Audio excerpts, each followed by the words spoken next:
तो फ्रेंड्स, अब मैं आपको बताऊंगी कि सिलाई मशीन ऑपरेट कैसे की जाती है।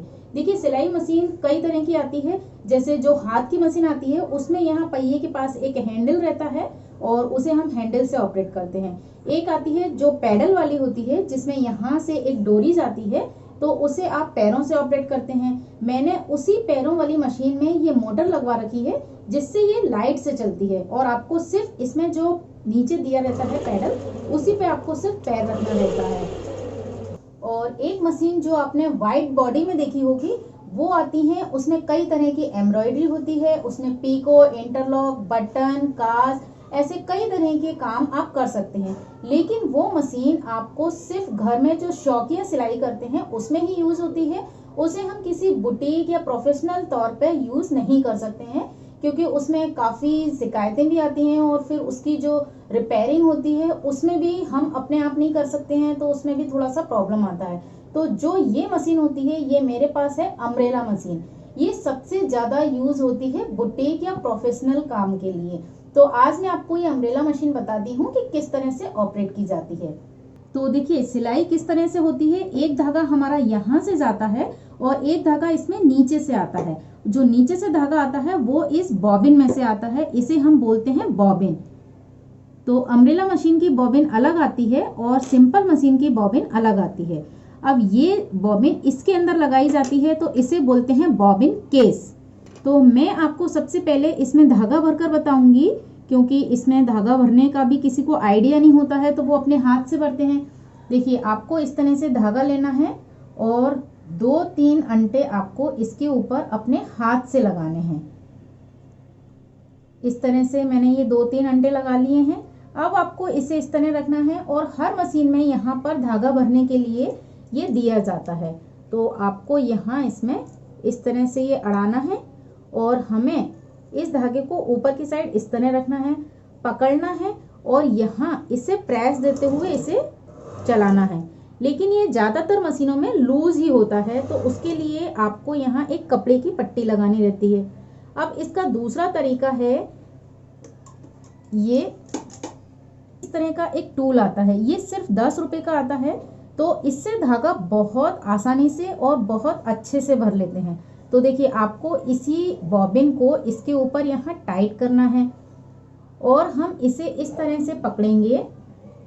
इसमें जो ये बॉबिन जैसा लगा हुआ है, इसे आपको इस व्हील पर रखना है। तो हम इसे यहाँ रखेंगे और दबाकर पकड़ेंगे और ये हमारा धागा बहुत ही, तो देखिए, बहुत ही स्पीड से ये धागा भरा हो जाता है। धागा भरते समय आप ये बात ध्यान रखें कि इसका जो ये बूट है, ये हमेशा ऊपर की साइड होना चाहिए। अगर आपका ये नीचे होगा तो हमारी जो ये प्लेट होती है, ये दाने यहाँ से घिस जाते हैं, जिससे कि आपका कपड़ा सरकने में भी फिर बाद में प्रॉब्लम आएगी। तो धागा भरते समय हमेशा ये ध्यान रखें कि ये बूट ऊपर की साइड रहे।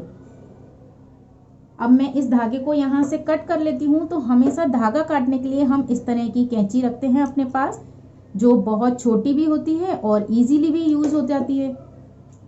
तो इस तरह से आपने ये निकाला। अब हम इस बॉबिन को लगाएंगे बॉबिन केस में।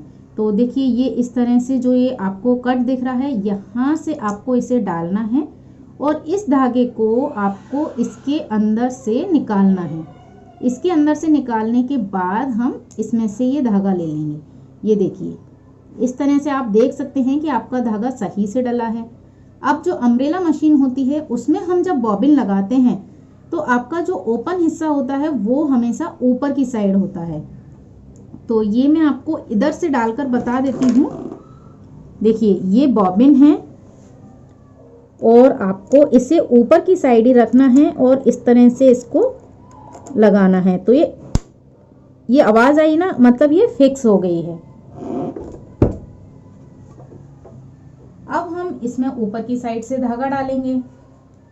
तो देखिए, धागा अगर धागे निकल रहे हों यहाँ से, तो आप उसे एक बार कट कर लीजिए, जिससे ये इजीली डल जाए। सबसे पहले आपको यहाँ डालना है, उसके बाद आपको यहाँ पर इसे इस तरह से घुमाना है। ये होती है टेंशन। ये लूज और टाइट, हम धागे को इस तरह से देख सकते हैं कि हमारा धागा ठीक से आ रहा है कि नहीं।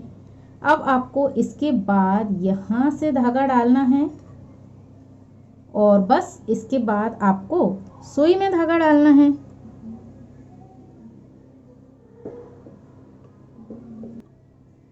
तो देखिए इस तरह से ये सुई में मैंने धागा डाल लिया। अब आप इसे एक बार नीचे करेंगे तो जो हमने बॉबिन लगाई थी उसका धागा भी इस धागे के साथ ही आ जाएगा, ये आप देख सकते हैं। तो बस आपको ये दोनों धागे पीछे की साइड करने हैं। अब इस धागे में जो टांका आता है सिलाई में, उस टांके को हम इस बटन से मेंटेन करते हैं। देखिए अभी मैंने 2.1 पर ये रखा है जो नॉर्मल सिलाई के लिए यूज होता है। अगर मैं इस हैंडल को नीचे करूंगी और इसे यहाँ से 1 कर दूंगी तो टांका बहुत ही बारीक हो जाएगा। लेकिन अगर मैं इसे इस तरह से घुमाऊंगी और ये फुल कर दूंगी जो 5 है, तो 5 नंबर पे आपका टांका बहुत ही बड़ा आ जाएगा। तो आपको इस तरह से ध्यान रखना है कि किस टांके पर आपको सिलाई लेनी है। ज़्यादातर हम 2 या 2.5 के बीच में ही टांके को रखते हैं जो नॉर्मल टांका आता है। तो देखिए अम्ब्रेला मशीन में इस तरह से ये हैंडल पैर के पास दिया रहता है ये, और इसे आप जब इसे साइड में करेंगे तो यहाँ से जो बूट होता है वो इस तरह से ऊपर नीचे होता है। तो हमें बहुत हेल्प रहती है सिलाई करते समय, क्योंकि बार बार आपको हाथ से ये पीछे से यूज़ नहीं करना पड़ता। तो देखिए अब मैं आपको यहाँ कपड़े पर सिलाई करके दिखाती हूँ। किसी भी कपड़े को फोल्ड करने के लिए हम इस तरह से डबल फोल्ड करते हैं और आपको यहाँ पर इस तरह से सिलाई करनी रहती है। जो ये वाला बूट होता है उसके बिल्कुल साइड में आपको सिलाई करनी रहती है। तो देखिए हम जब पैर से फुट को दबाते हैं तो इस तरह से आपकी सिलाई आती है। ये मैंने 2.2 पर रखी है जो मैंने आपको बताया था। अब मैं आपको बताती हूँ कि मैं इसे 1 नंबर पे कर लेती हूँ। अब मैं आपको इसका टांका दिखाती हूँ।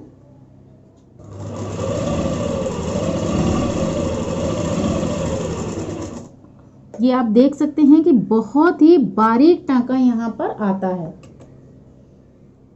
अब मैं आपको दिखाती हूँ कि जो 5 नंबर पे टांका आता है वो किस तरह आता है।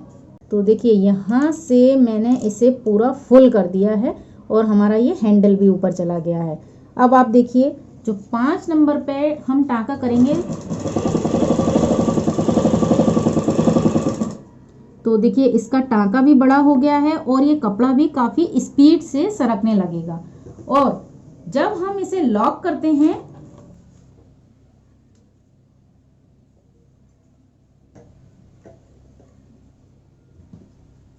तो अब मैं इसे नॉर्मल टांके पर कर लेती हूँ।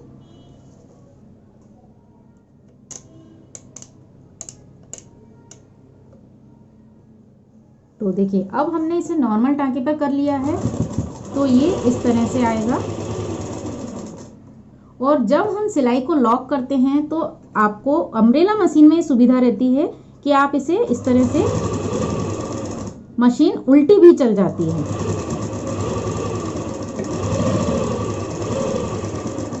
तो देखिए आप इस तरह टांके को लॉक कर सकती हैं जिससे हमारी सिलाई नहीं उधड़ेगी। तो लॉक करने के लिए भी आपको जो यहाँ ये हैंडल दिया रहता है इससे दबाते हैं और हम मशीन चलाते हैं तो मशीन हमेशा उल्टी चलने लगती है। और धागे को काटने के लिए हम इस तरह से इस कैंची को यूज करते हैं। तो इस तरह से मैंने आपको बताया कि जो कम नंबर का टांका होता है वहाँ बारीक सिलाई आती है और जितना ज़्यादा नंबर का टांका होता है उतनी बड़ी सिलाई आती है। और सिलाई सीखने के लिए अगर आप बिगिनर हैं तो सबसे पहले आप एक कागज़ पर या एक प्लेन कपड़े पर इस तरह से लाइनें बनाएं और सीधी सिलाई करने की प्रैक्टिस करें। अगर आपकी ये सिलाई सीधी आ जाएगी तो आप सिलाई बहुत जल्दी सीख पाएंगे। तो देखिए इस तरह से मैंने आपको बताया कि मशीन कैसे ऑपरेट की जाती है। तो अगर आप सिलाई सीखना चाहते हैं तो सबसे पहले आप मशीन को समझें, उसे कैसे ऑपरेट करते हैं उसे जानिए और उसके बाद आप जो सीधी सिलाइयाँ होती हैं सीधी सिलाई करने की प्रैक्टिस करें। आई होप मैंने जो आपको अभी तक बताया है आपको अच्छे से समझ में आ गया होगा। अब हम मिलेंगे नेक्स्ट चैप्टर में।